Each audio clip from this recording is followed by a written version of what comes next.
Hello everyone, welcome back once again. आज के इस लेक्चर में हम लोग जो है लेक्चर नंबर 10 कवर करने जा रहे हैं। आई होप कि आप लोगों ने लेक्चर नंबर 9 को जो है देख रखा होगा, जहाँ पे मैंने आपको एम्फीबियन का जो हमारा क्लास है एम्फीबिया, जिसके अंदर बहुत ही मोस्ट पॉपुलर जो एग्जाम्पल है वो है मेढक। तो उसका हम लोगों ने इंट्रोडक्शन देखा, जनरल इन्फॉर्मेशन देखा एंड वहाँ पे हम लोगों ने क्लासिफिकेशन देखा। मैं डे 1 से आप लोगों को एक बात बोलते आ रहा हूँ कि इन टॉपिक्स के ऊपर किस तरह से क्वेश्चंस आपका पूछा जाएगा उसका आइडिया लेना बहुत ज़्यादा क्या होता है, ज़रूरी होता है। तो जनरली तौर पे यहाँ पे जो है आप सबसे पहले जैसे कि देखेंगे कि कैसे क्वेश्चन पूछेगा। सिंपली आपसे पूछेगा कि एक जनरलाइज इंफॉर्मेशन एंड क्लासिफिकेशन लिखो, किसी एक ग्रुप के बारे में दे देगा और आपको उसका जनरल इंफॉर्मेशन एंड क्लासिफिकेशन देना होगा। तो थोड़ा सा इन चीज़ों को याद रख पाना क्या होता है, टफ हो जाता है, बट कोई बात नहीं, अभी आप प्रॉपर वे में पढ़ो। एक एक चीज़ों को मैं एक्सप्लेन करके पढ़ा रहा हूँ। एग्जामिनेशन की जब टाइम आएगी तो वहाँ पे मैं आपको एक समराइजेशन दे दूंगा कि कैसे आपको किसी भी चीज़ का क्या करना है, आंसर देना है। ठीक है, तो आज के इस लेक्चर में हम लोग जो है कवर करेंगे क्या, सॉरी आई थिंक यहाँ पे रेप्टाइल नहीं, यहाँ पे हाँ ठीक है।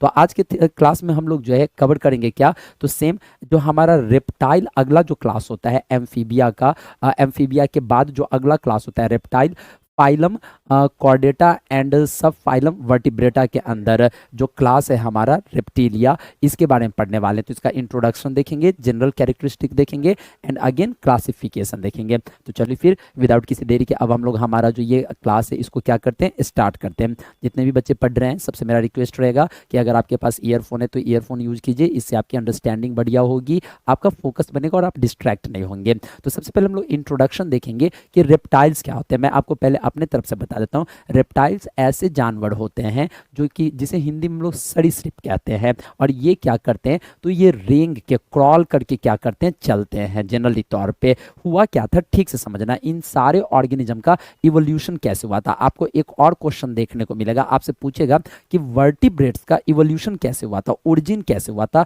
उसको बताओ। तो अगर आपसे ओरिजिन पूछेगा मतलब वो पूछना चाह रहा है कि इस अर्थ पे वर्टिब्रेट्स आए कैसे थे, उसको बताओ। अगर आपसे ये पूछेगा कि उनका इवोल्यूशन बताओ, इवोल्यूशन कहने का मतलब कैसे वर्टिब्रेट्स आए, शुरुआत में कैसे जानवर आए, फिर कैसे कैसे क्या बन गए और वो कैसे डेवलप होते चले गए, वो बताओ। तो ओरिजिन में आप क्या बताओगे कि पहले यूरोकॉर्डेट आए थे, फिर सिफेलोकॉर्डेट आए थे, फिर जाके क्या आए थे, वर्टिब्रेट। तीनों में क्या डिफरेंस था और कैसे कैसे अगला जो सब फाइलम था वो पिछले से बेटर था, वो आपको मेंशन करना होता है। और वर्टिब्रेट का आपसे पूछेगा कि इवोल्यूशन बताओ, तो आप बोलोगे कि वर्टिब्रेट्स पहले क्या होते हैं वो डिफाइन कर देना। फिर एगैंथोस्टोम्स आया था जिसके पास जॉ नहीं था, फिर गैंथोस्टोम्स आया जॉ वाला, फिर उसके बाद जो है उसमें क्या हुए, दो सुपर क्लास बने। तो पहले ये पानी में शुरुआत हुआ था ये सब लाइफ, तो पहले पीसेज था, पीसेज के बाद क्या हुआ, टेट्रापोड्स, जिसमें पहले कौन आया, एम्फीबिया, तब जाके कौन आए, रेप्टाइल्स। तो एम्फीबिया और रेप्टाइल्स में क्या अंतर था कि एम्फीबिया जो था वो कंप्लीटली क्या था, तो वो कंप्लीटली जो है ना तो एक्वेटिक था ना तो टेरिस्ट्रियल था, वो दोनों में सर्वाइव कर जाता था। लेकिन यहाँ पे जो रेप्टाइल है आपका ये 100% टेरिस्ट्रियल था। टेरिस्ट्रियल कहने का मतलब ये जो है जमीन पे रहने के लिए खुद को एडेप्ट कर चुका था। तो अच्छे से समझना कि हुआ क्या था हमारे अर्थ पे जब लाइफ बन रहा था, तो कैसे कैसे जो है इवोल्यूशन हुआ था और किस तरह से जो है चीजें बदली थी समय के साथ। तो पहले क्या हुआ, ठीक है, पहले जो है पीसेस थे, मछलियां थी, फिर एम्फीबियन बना उससे, और एम्फीबिया से जो है फिर क्या बना, रेप्टाइल बना। तो क्या डिफरेंस है, तो पीसेस तो 100% एक्वेटिक है, पानी में रहेगी, एम्फीबिया पानी में भी रह रहे थे, जमीन पे भी रह रहे थे। लेकिन जो रेप्टाइल है ये 100% क्या हो गया, तो ये 100% जो है टेरिस्ट्रियल यानी कि जमीन पे रहने के लिए खुद को एडेप्ट कर लिए।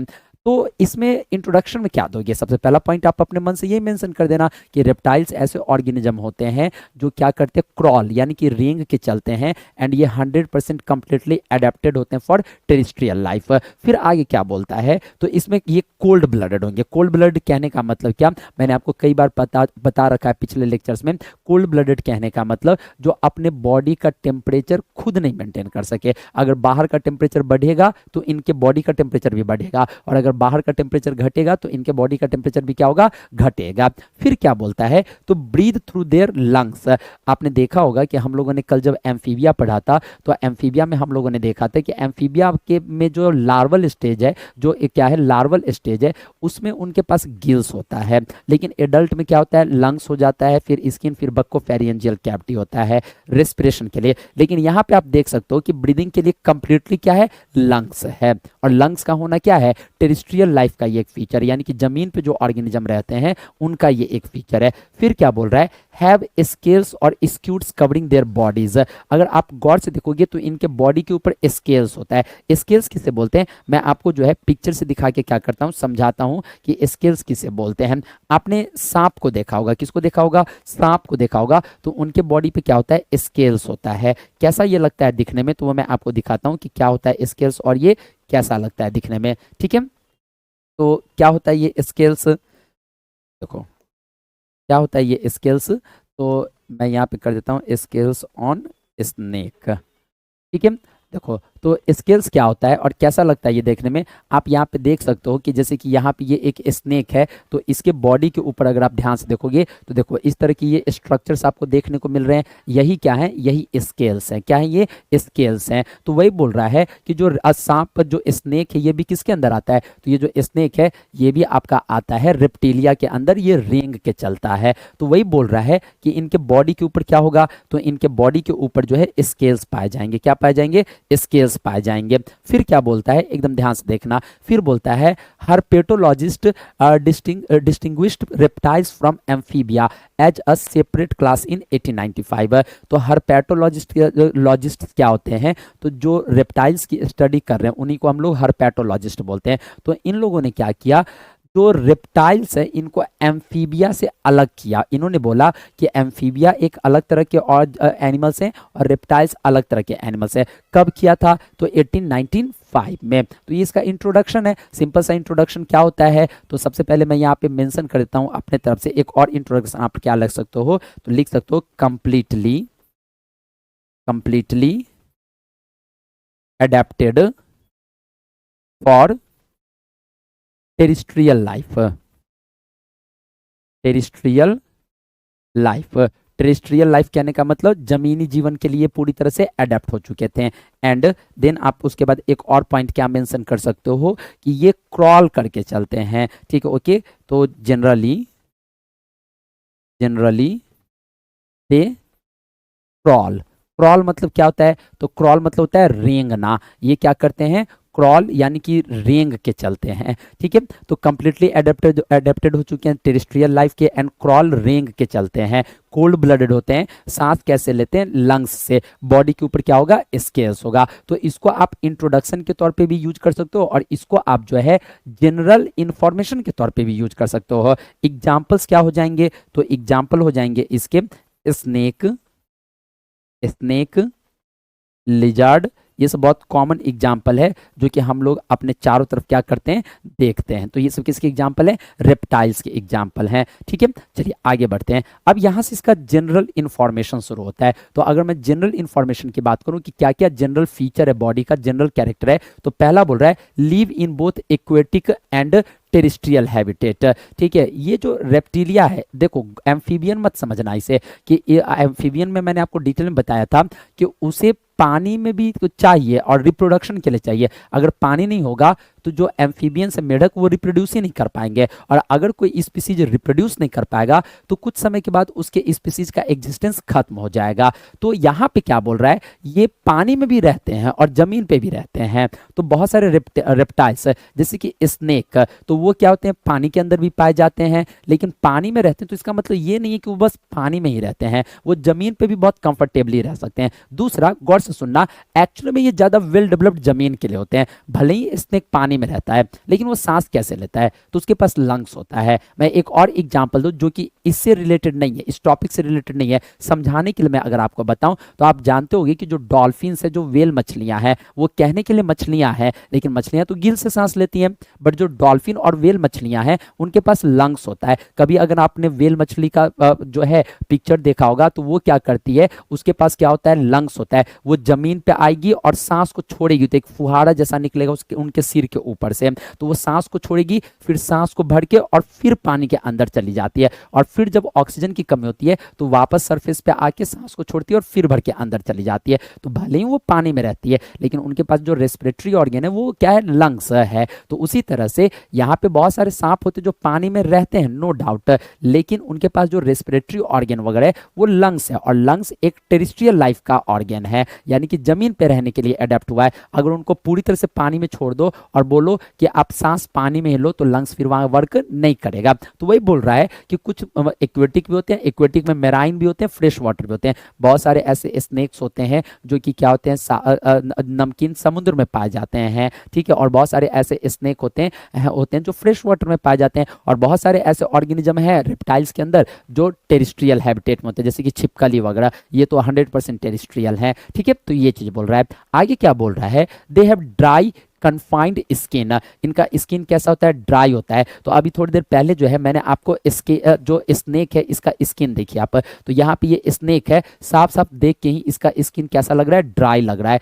वहीं पे आप छिपकली को भी देखो तो उनका स्किन कैसा होगा, ड्राई होगा। तो इनका जो स्किन होता है ड्राई होता है, and confined skin, cornified skin, not confined, sorry, cornified skin. Cornified skin कहने का मतलब वही कड़ा, ठीक है, छुओगे तो आपको ये मुलायम नहीं लगेगा। तो कॉर्निफाइड स्केल्स होगा इसके स्किन के ऊपर, ड्राई होगा, and typically quoted in scutes और एपिडर्मल स्केल्स, वही, और इसके स्किन के ऊपर क्या होगा, स्केल्स होगा। तो ये फीचर बता रहा है। फिर बोल रहा है the snout has single external nasal apparatus.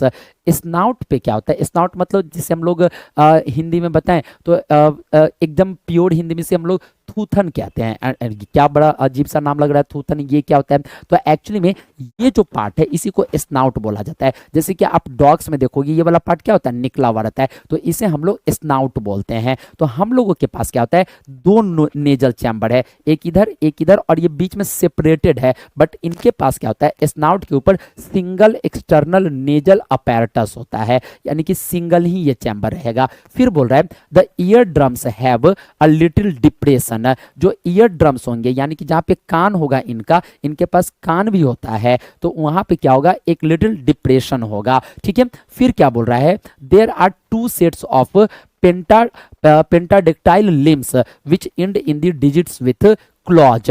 बहुत ही इंपॉर्टेंट वर्ड है यहाँ पे, क्या है इंपॉर्टेंट वर्ड, तो पेंटाडेक्टाइल। अब ये पेंटाडेक्टाइल का क्या मतलब होता है, पेंटा मतलब होता है पांच, पेंटा मतलब क्या होता है, पांच। तो देखो तो होता क्या है, पेंटा मतलब क्या होता है, तो पेंटा मतलब होता है 5, ठीक है। तो अगर इनके पास 5 उंगलियों वाला लिम्स हो तो उसी को हम लोग पेंटाडेक्टाइल बोलते हैं। जैसे कि हम लोग भी पेंटाडेक्टाइल, देखो यहाँ पे हम लोग के पास कितने फिंगर्स है, 5 फिंगर्स हैं। तो वही बोल रहा है कि इनके पास 2 सेट होता है पेंटाडेक्टाइल लिम्स का, 2 सेट हम लोग के पास भी है। यहाँ पे अगर एक तरह से देखो तो ये अपर एंड का एक राइट हैंड और एक लेफ्ट हैंड, और ऐसे लोअर लिम्स का भी एक राइट और एक लेफ्ट, तो 2 सेट हम लोग के पास भी है लिम्स का, और सब में 5-5 उंगलियां हैं। तो इनके पास 2 सेट होता है रेप्टाइल्स के पास। आप देखो ना छिपकली को देखो तो उनके पास 2 आगे का 2 पीछे का पैर है कि नहीं है, और उसमें उंगली को काउंट करके देखो कभी आप छिपकली में तो आपको 5 मिलेंगे। तो इनके पास 2 सेट होता है पेंटाडेक्टाइल लिम्स का, विच end in digits with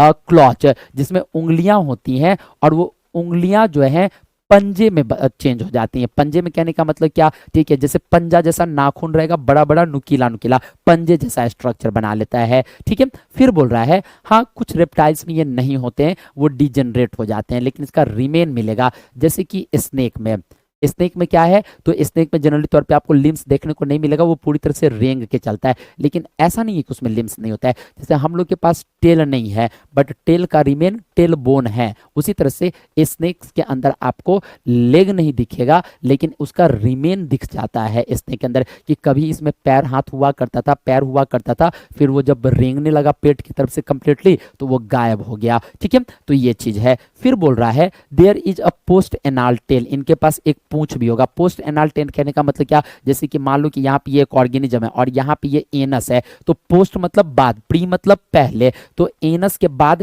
tell होगा। तो हम लोग में भी क्या होता है, बंदरों में भी देखो एनस है आगे और टेल पीछे तक जाता है, तो उसी को हम लोग बोलते हैं पोस्ट एनाल टेल। फिर क्या बोलता है, heart is made up of partially split ventricles and 2 auricles. क्या मतलब है, heart is split into partially split ventricles, तो एकदम अच्छे से समझना होता क्या है।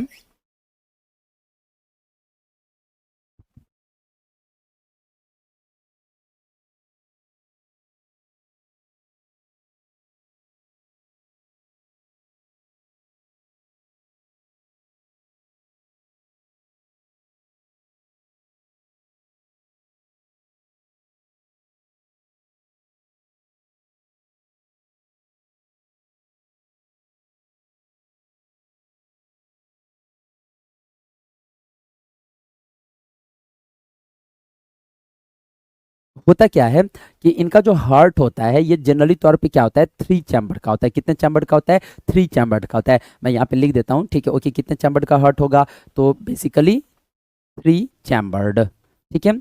कितने चैम्बर्ड का हार्ट होगा, तो 3 चैम्बर्ड इनके पास क्या होगा, हार्ट होगा। आगे देखो क्या बोलता है, आगे बोलता है ये हार्ट कैसे 3 चैम्बर होगा। तो आपको मैंने एम्फीबिया में भी बताया था कि जो एम्फीबिया है उनमें भी 3 चैम्बर्ड हार्ट है।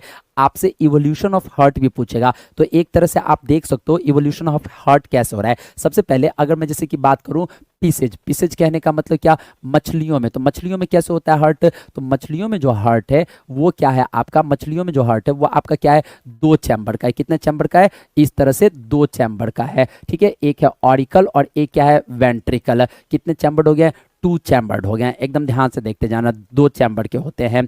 फिर उसके बाद अगर पीसेज के बाद मैं बात करूं किसकी, रेप्टाइल्स की, किसकी बात करूं, ठीक है। ओके, पीसेज के बाद नॉट रेप्टाइल्स, एम्फीबियंस, ठीक है। एम्फीबियंस की मैं बात करूं तो एम्फीबियंस में क्या है, 3 चैम्बर्ड है। कैसे 3 चैम्बर्ड है, तो अपर 2 ऑरिकल्स है और एक कॉमन क्या है, वेंट्रिकल्स। तो यहाँ पे ये ऑरिकल ऑरिकल और ये एक कॉमन क्या है, वेंट्रिकल, ठीक है। तो कितने चैम्बर्ड है यहाँ पे, 3 चैम्बर्ड हैं। कितने चैम्बर्ड हैं, 3 चैम्बर्ड हैं। वहीं पे मैं अगर बात करूं किस में, ठीक है, ओके, रेप्टाइल्स में, किस में बात करूं, तो रेप्टाइल्स में। तो रेप्टाइल्स में क्या होता है, एकदम ध्यान से देखना, हार्ट तो 3 ही चैम्बर्ड रहेगा, हार्ट क्या रहेगा, 3 ही चैम्बर्ड रहेगा इस तरह से। लेकिन एक्चुअली में जैसे कि यहाँ पे ये प्रॉपर ऑरिकल ऑरिकल है और यहाँ पे हल्का सा एक जो है, ठीक है, मेम्ब्रेन रहेगा जो कि पूरी तरह से टच नहीं करेगा इसको। तो यहाँ पे ये क्या है, वेंट्रिकल। और इसमें क्या है, तो इसमें ये क्या है, इनकम्प्लीट, इनकम्प्लीट,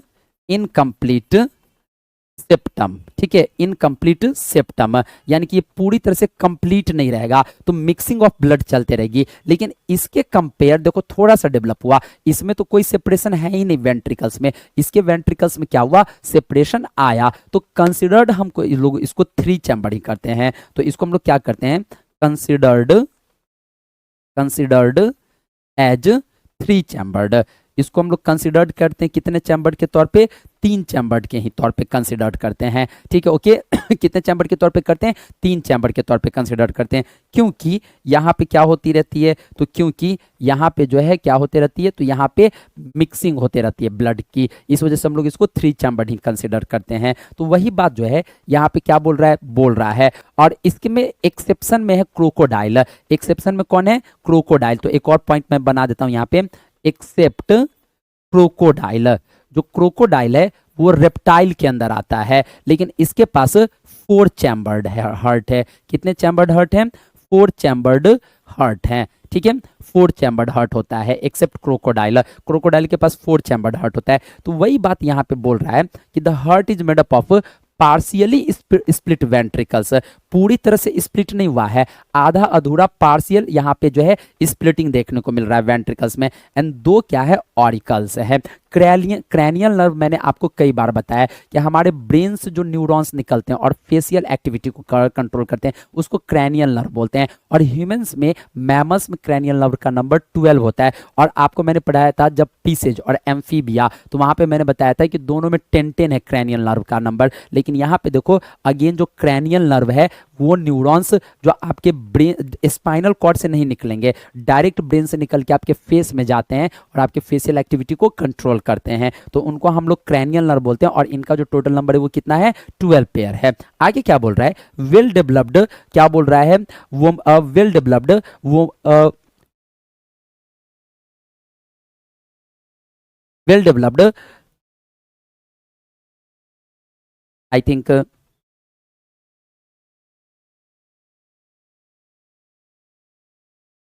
तो well developed vomeronasal organ and organ of organ of Jacob, yes ये रहा, ओके, जैकॉब्सन। तो मैं जैकॉब्सन वर्ड ढूंढ रहा था, ठीक है। ओके कोई बात नहीं, यहाँ पे है जैकॉब्सन। तो देखो, तो इनके पास क्या होता है, वेल डेवलप्ड वोमोर्सनल ऑर्गेन होता है और क्या होता है, जैकॉब्सन होता है, इज प्रेजेंट।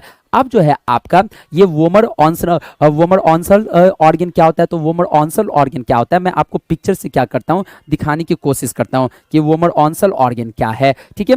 ध्यान से देखो यहाँ पे ये वोमर ऑन्सल ऑर्गन क्या है, तो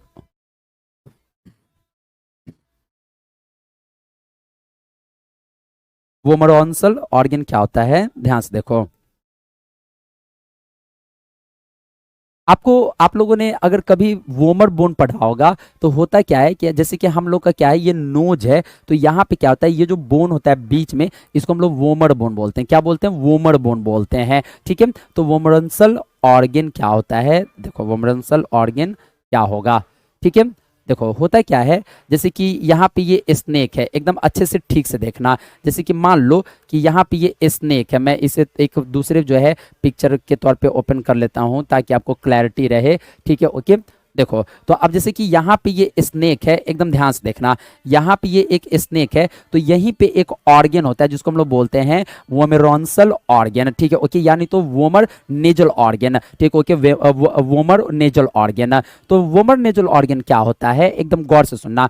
जैसे कि हम लोग का ये नेजल चैम्बर है, तो इसमें ये जो बीच में बोन होता है इसको हम लोग वोमर बोन बोलते हैं। क्या बोलते हैं, वोमर बोन बोलते हैं। तो यहाँ पे इसके नोज के पास क्या होता है, एक इस तरह का ऑर्गन होता है स्नेक में, जिसको हम लोग वोमर ऑन्सल ऑर्गन या फिर वोमर नेजल ऑर्गन भी बोलते हैं, ठीक है।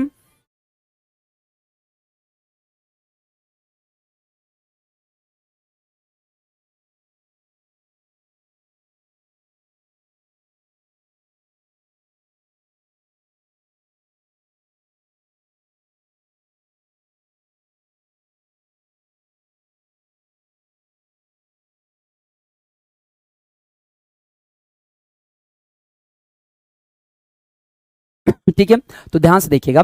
तो यहाँ पे क्या होता है, तो वोमर नाम का यहाँ पे क्या होता है, बोन होता है, और इस चैम्बर को क्या बोलते हैं, नेजल। तो क्या होता है, वोमर नेजल ऑर्गन जो होता है, ठीक है, ओके, इसे इसमें यहाँ पे क्या होता है, एक ऑर्गन होता है जो कि क्या करता है, जैसे कि ये स्नेक है, तो स्नेक को क्या होता है, एकदम गौर से सुनना, हम लोग की तरह क्लियर ये वर्ल्ड नहीं दिखता है। ये जो होता है ये क्या करता है, ये वर्ल्ड उसको इतना क्लियर हम लोग की तरह नहीं दिखता है। इसको जो ये वर्ल्ड होता है वो कैसा दिखता है, तो एक कैमरा होता है जिसको हम लोग क्या बोलते हैं, जिसको हम लोग क्या बोलते हैं, थर्मल कैमरा। थर्मल कैमरा कभी ना कभी आपने देखा होगा, जिसमें क्या दिखाता है कि गर्म चीज थर्मल कैमरा में आपको रेड दिखेगा पूरा, और जो ठंडी चीजें होंगी वो आपको कैसा दिखेगा, तो ब्लू दिखेगा। तो सांप को जो होता है बिल्कुल उसी तरह का जो है ये दुनिया दिखता है। क्या दिखता है, ये दुनिया उसी तरह का बिल्कुल दिखता है, हम लोग की तरह क्लियर नहीं दिखता है। ये क्या करता है, थर्मल विजन इसके पास होता है, तो इसे गर्म चीज रेड दिखता है, और उसके बाद बाकी की चीजें जो ठंडी चीज होती हैं वो क्या होगा, ब्लू दिखेगा। तो यहाँ पे क्या होता है कि इसके पास ये जो टंग होता है, ये जैसे कि कोई चूहा जा रहा है, तो उसका जो स्मेल होता है हवा में, इसके टंग के ऊपर रिसेप्टर्स होते हैं जो उस स्मेल को डिटेक्ट कर लेते हैं, और ये अपने टंग को क्या करता है, यहाँ पे ये जो आपका वोमरनेजल ऑर्गन है, ठीक है, ओके, क्या है, वोमरनेजल ऑर्गन है, इस पे टच करता है। तो इस टंग पे हवा में जो क्या है, स्मेल के क्या है, एरोसोल्स हैं, जो पार्टिकल्स हैं, वो जब इस वोमरनेजल ऑर्गन को जाके टच करते हैं तो ये उसको डिटेक्ट कर लेता है। क्या कर लेता है, डिटेक्ट कर लेता है। जैसे कि कहीं पे खाना बनते रहता है तो हम लोग इस तरह से स्मेल करते हैं ना, तो हम लोग की यहाँ पे नोज में क्या होता है, एक ऑल्फैक्टरी सेल्स होता है जो हवा में मौजूद सेंट को क्या करता है, डिटेक्ट कर लेता है, और हम लोग के ब्रेन को एक सिग्नल देता है। उसी तरह से जैसे कि चूहा भी क्या है, तो मेढक का खाना है, तो जैसे कहीं पे शादी होती रहती है और खाना बनता है तो हम लोग स्मेल को सेंस कर लेते हैं, तो मेढक भी चूहा का खाना, जो मेढक है, जो चूहा है, वो स्नेक का फूड है, तो जब वो कहीं पे रहता है तो ये उसके स्मेल को क्या करता है, एयर में से डिटेक्ट कर लेता है। और कैसे डिटेक्ट कर लेता है,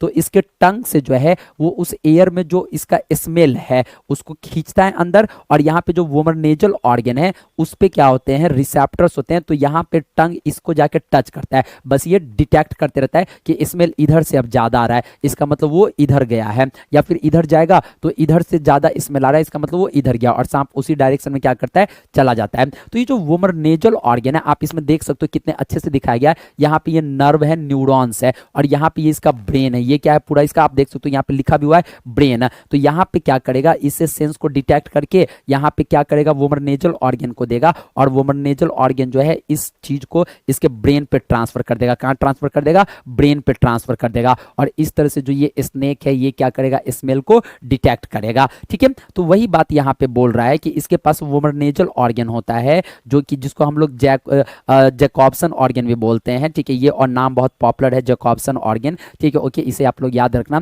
तो जैकॉब्सन और नाम के वैज्ञानिक ने इसे ढूंढा था तो उन्हीं के नाम पे दे दिए जैकॉब्सन ऑर्गन, बहुत पॉपुलर है। इस प्रेजेंट, तो जितने भी रेप्टाइल्स होते हैं उसमें ये ऑर्गन प्रेजेंट होते हैं जो स्मेल को डिटेक्ट करने में क्या करते हैं, मदद करते हैं। अब आगे क्या बोलता है, तो आगे बोलता है the skull has a single occipital condyle that is used to attach the Atlas.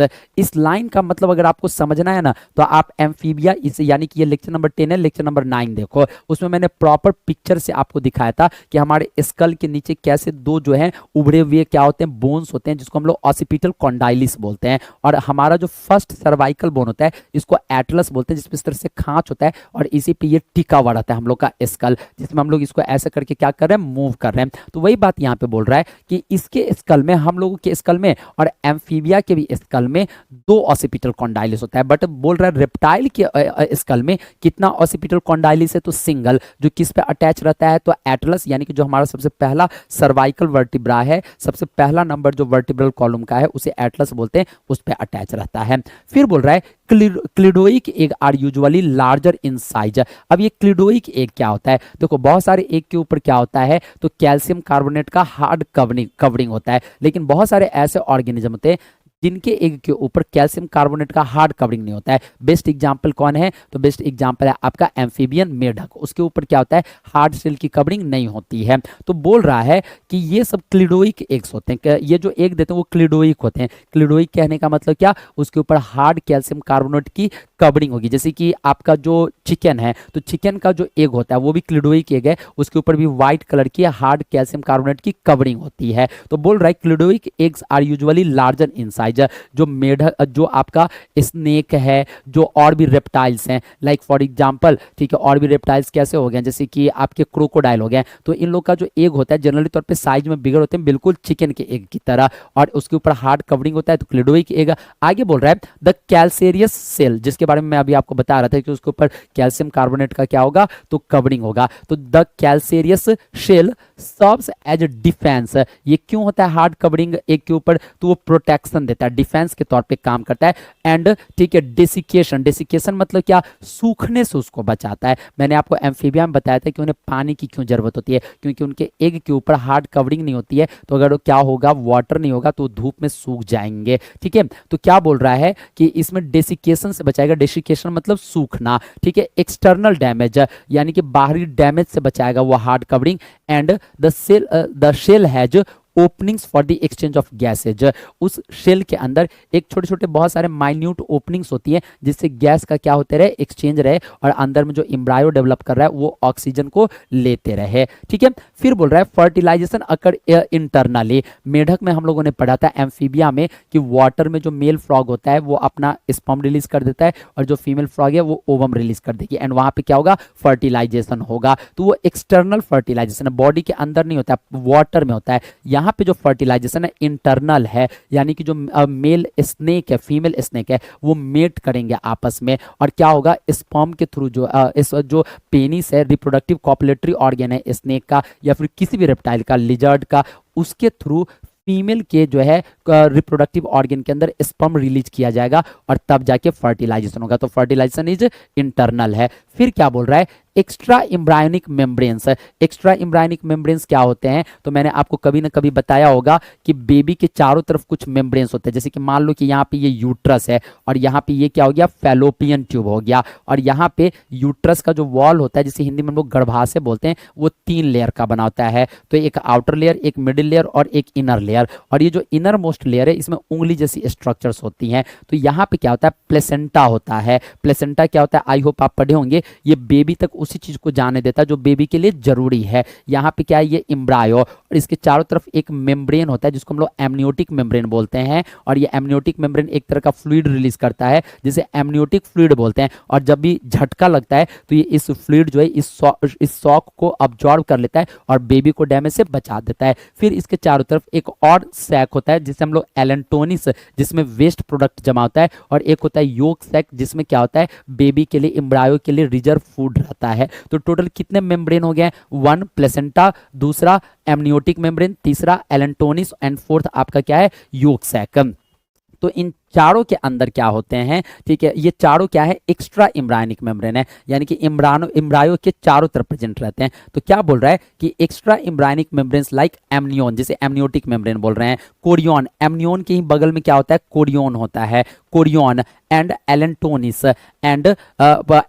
Are provided to embryos, यानी कि जो आपका रेप्टाइल है उसके एग में जो एम्ब्रायो पल रहा है उसके चारों तरफ ये सारे के सारे एक्स्ट्रा एम्ब्रायोनिक मेम्ब्रेन्स प्रेजेंट होंगे, ठीक है। फिर क्या बोलता है, रेप्टाइल्स आर ईदर इक्टोथर्मिक और हेलियोथर्मिक, दोनों का मतलब वही हुआ, कोल्ड ब्लडेड। तो जो रेप्टाइल्स होते हैं वो क्या होते हैं, इक्टोथर्मिक या फिर हेलियोथर्मिक, का मतलब क्या हुआ, कोल्ड ब्लडेड, ठीक है, ओके, कोल्ड ब्लडेड ऑर्गेनिज्म होते हैं। तो ये था इसका जनरलाइज फीचर, ठीक है। और जैसे कि मैंने आपको बताया, आपको बस सिंपल डेटा क्या करना है, याद रखना है। जैसे कि क्या है रेप्टाइल्स, तो एक्वेटिक टेरेस्ट्रियल दोनों होगा, बॉडी स्किन ड्राई होगा, स्नाउट पे सिंगल एक्सटर्नल ओपनिंग्स होगा, जो भी इजीली आपको याद रह सके आप उसको कर लेना याद। या फिर आप कॉमन जो है जो भी एनिमल के बारे में पूछे उसको इमेजिन करके उसका फीचर लिखते जाना कि क्या क्या उसका फीचर दिखता है, आप ये भी कर सकते हो। मैं तो जनरली तौर पर जब मैं अपने ग्रेजुएशन में था 13 से 16 यानी कि 2013 टू 16 मेरे ग्रेजुएशन का सेशन था, और उसके बाद मैंने एमएससी किया फिर, और उसके बाद जो है मैं पीएचडी में इनरोल्ड हो गया। तो वहाँ पे जो है मैं जब एग्जाम देता था तो मैं इसी तरह से चीज़ों को करता था। मैं रियल लाइफ में जिस एनिमल्स को देख रखा है मैं उसे इमेजिन करता था और उनका क्या फीचर्स है उसको मैं मेंशन करता था। फिर उसके बाद टेक्निकल फीचर्स है जो ऊपर से नहीं दिखते हैं, जो पढ़ने के बाद ही पता चलता है, उसमें जो भी बातें मुझे याद रहती थी मैं उसे मेंशन करता था, क्योंकि इतनी सारी बातें याद रखना प्रैक्टिकली आपके लिए पॉसिबल नहीं हो पाएगा, जो रियलिटी है, जो फैक्ट है, ठीक है। तो इसमें जो भी आपको बातें दिख रही हैं वो आपको याद रखना, जैसे कि पेंटाडेक्टाइल यानी कि 5 डिजिट्स वाले क्या होंगे, 4 लिम्स, उनके पास लिम्स होंगे, post anal tail, heart is 3 chambered but partially separated by separation is present in ventricles, 12 cranial nerves, ठीक है, ओके। फिर क्या होगा, वोमर नेजल ऑर्गन होगा जो कि क्या करता है, स्मेल को डिटेक्ट करने में मदद करता है, जिसे जैकॉब्सन ने ढूंढा था। तो ये सारी बातें आपको याद रखनी है। तो इसी के साथ आपका जनरलाइज फीचर क्या होता है, खत्म होता है। एंड यहां पे आप इसका क्लासिफिकेशन देख सकते हो अप टू सब ऑर्डर तक। आप ध्यान से देखना, भूलना मत। हम लोग कॉर्डेटा पढ़ रहे हैं, कॉर्डेटा के अंदर 3 सब फाइलम है, urochordata, cephalochordata and vertebrata. Vertebrata को 2 ग्रुप में बांटा गया, एगैंथोस्टोम्स एंड गैंथोस्टोम्स, यानी कि जॉलेस और जॉ वाले।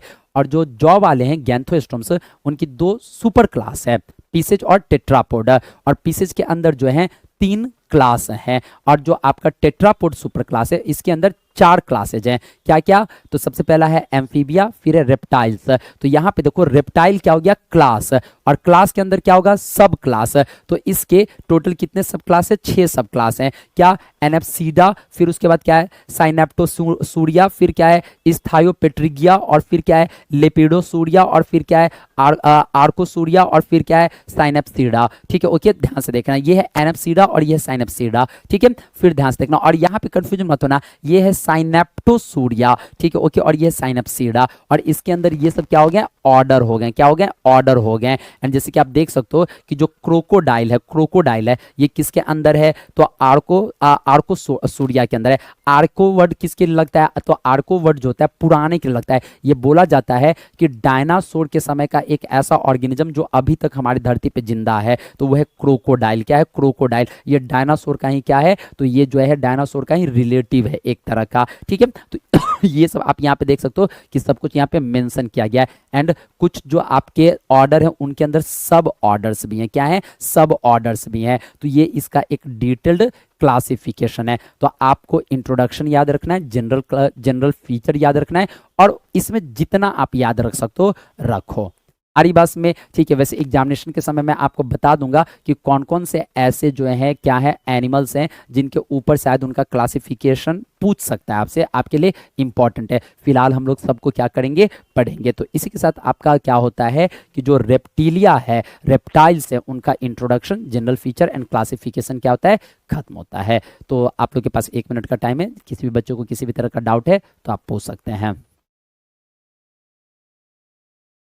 सर एम्फीबिया का क्लास हो गया क्या, हाँ बिल्कुल एम्फीबिया का क्लास हो चुका है। इससे पहले वाला ये लेक्चर नंबर 10 है, आप 9 में देख सकते हैं, 9 लेक्चर नंबर 9 एम्फीबिया के ऊपर ही है। सर यूनिट 1 कब खत्म होगा, बस हो ही गया। यूनिट 1 में मेरे ख्याल से अब 2 लेक्चर और जाएंगे आपके, और उसी के साथ जो है 2 से 3 लेक्चर के बाद यूनिट 1 खत्म हो जाएगा आपका। देन हम लोग यूनिट 2 में इंटर करेंगे। Yes yes yes, 100%। Okay, no doubt.